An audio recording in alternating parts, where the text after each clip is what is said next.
So you may have seen a care guide on bearded dragons or ball pythons, but those are common pets. Like, everyone knows how to take care of those now, but there aren't enough of toad care guides. So I think I owe it to the world to fix that. Now, toads are very hardy, so take most of what I say as opinion from personal experience rather than fact. There are probably thousands of care methods, and this is what works for me. By the way, they really are, indestructible. As long as you don't do something like stab them with a knife, which I really hope none of you are inclined to do. It isn't that important that your toad have a big enclosure, considering that most of their time is taken up with sitting in one place deciding whether or not they should turn 60 degrees so they can watch your YouTube video. Although, I still like to give my toads a 20-gallon tank to make them feel special. If you'd like to put multiple toads in an enclosure, I recommend adding 10 gallons to the tank size for every extra toad.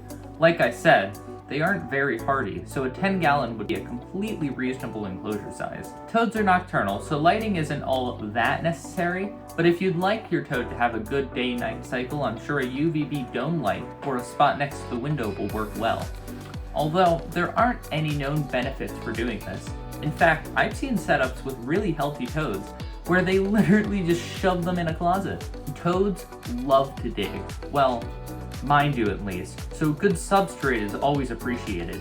Coconut fiber is an ideal substrate since it's moist, sanitary, and holds its shape well. Plus, I think it smells pretty good. Dirt from your backyard would probably be fine, but I'd say before you give it to the toad, you should put it in the oven on 300 degrees for 20 minutes. If you'd like to use pine or cedar substrate, don't. Both of those substrates release a toxin which can very easily give reptiles and even you respiratory problems. It's a common misconception that toads absorb water through their skin like frogs. They still drink water the boring way, so they should have a water dish in their enclosure. Toads actually like to soak and then poop in their water a lot, so make sure they can fit in the dish.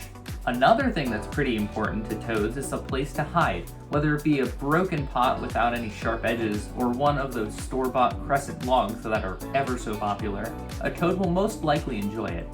If you've given your toad a large enough enclosure, you may want to have multiple hides so the toad can switch between them. Plants are a popular choice of decoration for toad terrariums, but make sure that if it's fake, it won't leak ink, and if it's real, that it isn't poisonous or harmful. Rocks, logs, and ground cover, such as moss, are also popular decorations for terrariums. Just make sure to pour boiling water on whatever you decide to put in the enclosure so it's sanitary. Also, if you do want to put real rocks in your terrarium, don't let it fall like I did. I'll probably show pictures of that. Temperature isn't that important for toads, nor is humidity, as long as your house isn't 100 degrees with 100% humidity, or 50 degrees and as dry as a desert. Toads are solely carnivorous. Insectivorous? Whatever the word is. They only eat bugs. Superworms and dubia roaches are what I use. They're filled with nutrition, and they're easy to breed if you don't want to buy tons of them. Crickets are okay. I mean, I once fed a toad 15 crickets, which is an insane amount of food, and they didn't gain any weight, and likely didn't get much nutrition from it either. One thing you'll want to keep in mind is that toads will eat literally anything that can fit in their mouth and moves, including small lizards, snakes, and even other toads. While you should watch how much they eat, they're basically bottomless pits. So if you wanted to, you could set your toad in a container of bugs and let them eat all they want. If you'd like to keep a constant diet for your toad though, 6 large insects every 2 days is a good schedule, but you could feed them 12 every 4 days, 18 every 6 days, etc. Toads don't really gain weight like other animals. If they overeat, their belly just kind of grows, and then it'll go back to normal after they've expelled their food. An article I once read said, "A fat toad is a happy toad," and that's a pretty good way to feed your toad in my opinion. So, I hope you learned a lot. I know that I have.